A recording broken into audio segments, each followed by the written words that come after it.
Most queens served their constituents with honor, dignity, and pride, and had fairly normal reigns where absolutely nobody was murdered by their hands. Other queens, well, let's just say you wouldn't want to get on their bad side.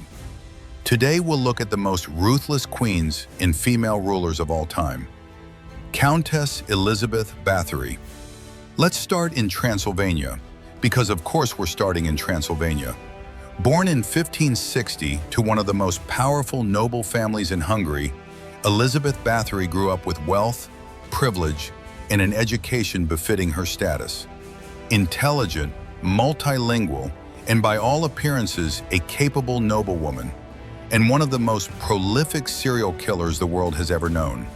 Her victims were predominantly young women, servants and peasants lured to her castle with the promise of work. For years, the screams from Cheja Castle were dismissed or simply never heard. Her husband didn't just look the other way.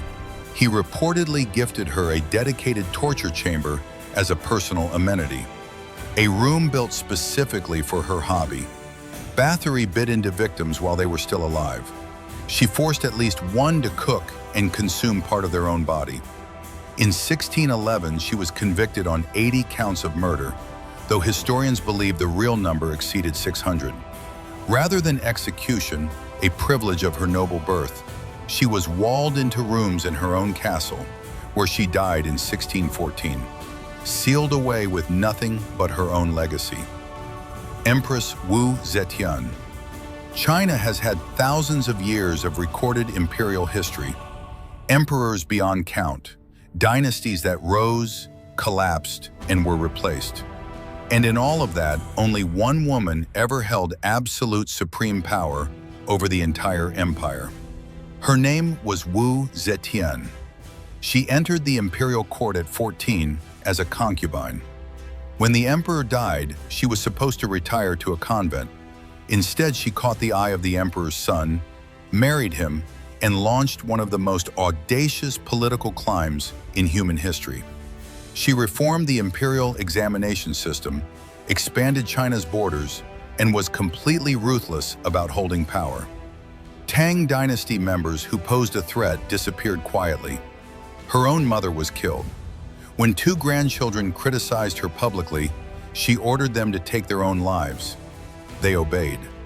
In 690, she declared herself Emperor of China, not Empress, not Regent, Emperor, the first and only woman to hold that title. She ruled until 705, when palace officials forced her out at 80. Power was something she held until it was physically taken from her hands. Irene of Athens. The Byzantine Empire was not a place for the faint of heart, a world of palace intrigue and emperors who could be deposed between breakfast and dinner. Into this world stepped Irene of Athens, a woman who would prove more Byzantine than Byzantium itself. Her son Constantine VI became emperor in 780 at just 9 years old. Irene stepped in as regent and never stepped back. When Constantine reached adulthood and tried to take sole control, she refused. He eventually banished her. It went badly. He lost battles, made enemies, and made the catastrophic mistake of crawling back to his mother for help. She welcomed him. She helped him rule. She waited. 5 years later, Irene made her move. Constantine was seized while riding and brought to the room in the palace where he had been born. There, his mother had his eyes gouged out. He later died from his injuries. Irene ruled alone for 5 more years before being exiled to Lesbos, where she died in 803. 1 year of exile. After everything, that's all it took. Bloody Mary. The name Bloody Mary has become so embedded in cocktail culture that it's easy to forget the real horror behind it. Mary I was the daughter of Henry VIII and Catherine of Aragon, raised Catholic in a kingdom her father had dragged into Protestantism. She watched her mother humiliated, their marriage annulled, her own legitimacy stripped away. When she took the English throne in 1553, she was determined to undo all of it. She restored papal authority, reversed Protestant reforms, and then she started burning people. Over 5 years, Mary's government executed nearly 300 Protestants at the stake, including the Archbishop of Canterbury. These weren't quiet executions. They were public spectacles meant to send a message. The English people received the message and hated her for it. She died in 1558, but the name she left behind has lasted 5 centuries. Queen Isabella of Spain. Queen Isabella I of Castile is often remembered as the monarch who funded Christopher Columbus. What gets mentioned slightly less is what she was doing the same year Columbus set sail. In 1492, Isabella signed the Alhambra Decree, ordering every Jewish person in Spain to convert to Catholicism or abandon everything they owned. Those who converted were then subjected to the Spanish Inquisition, a tribunal that used torture and execution to root out insincere faith. Muslims faced similar persecution throughout her reign. Isabella was a deeply devout woman who genuinely believed she was doing God's work. That conviction made her more dangerous, not less. Fredegund of Soissons. Fredegund didn't inherit power, she took it, step by bloody step. She began as a servant in the Frankish royal court, about as low as a person could start. Through cunning and a willingness to eliminate anyone in her way, she became queen consort to King Chilperic I. Getting there required convincing the king to abandon his first wife, then persuading him to have his second wife, Galswintha, strangled in her bed. Galswintha's sister Brunhilda was a queen in her own right, and furious. The two locked into one of the most vicious vendettas in medieval history. When Brunhilda's husband Sigebert was on the verge of seizing Chilperic's throne, Fredegund had him assassinated at the peak of his triumph. Her reach was long, her timing perfect, and her enemies had a way of dying before they could finish the job. Princess Olga of Kiev. Olga of Kiev's story begins in grief and ends in sainthood. What happens in between is something else entirely. In 945 CE, her husband Prince Igor was murdered by the Drevlian tribe. The Drevlians then sent ambassadors to Olga, proposing she marry their prince. They had badly miscalculated. Her response was patient and absolute.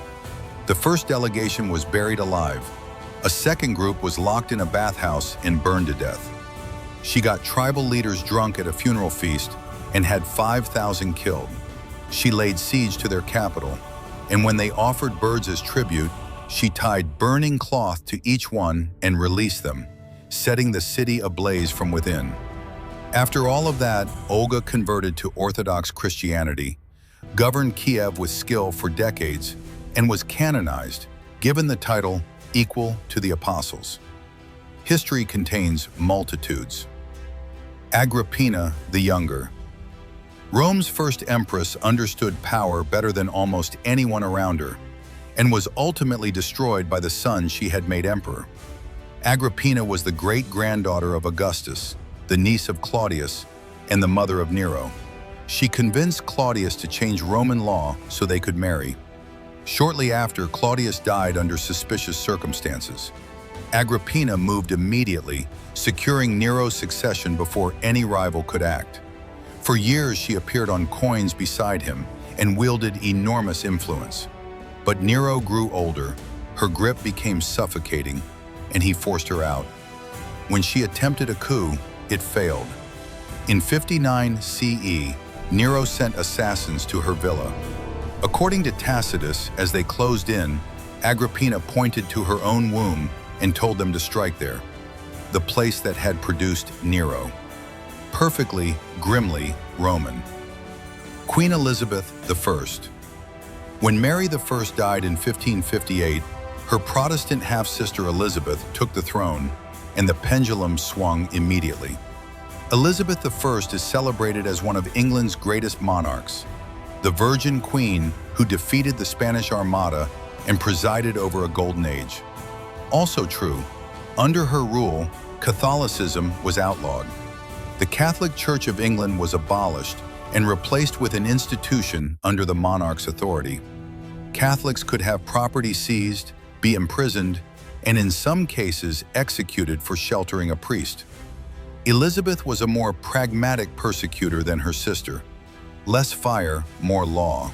But the outcome for English Catholics was systematic and brutal. History judges her more kindly than Mary, partly because she won. Catherine II arrived in Russia at 14 as a minor German princess. She left as one of the most powerful rulers in Russian history.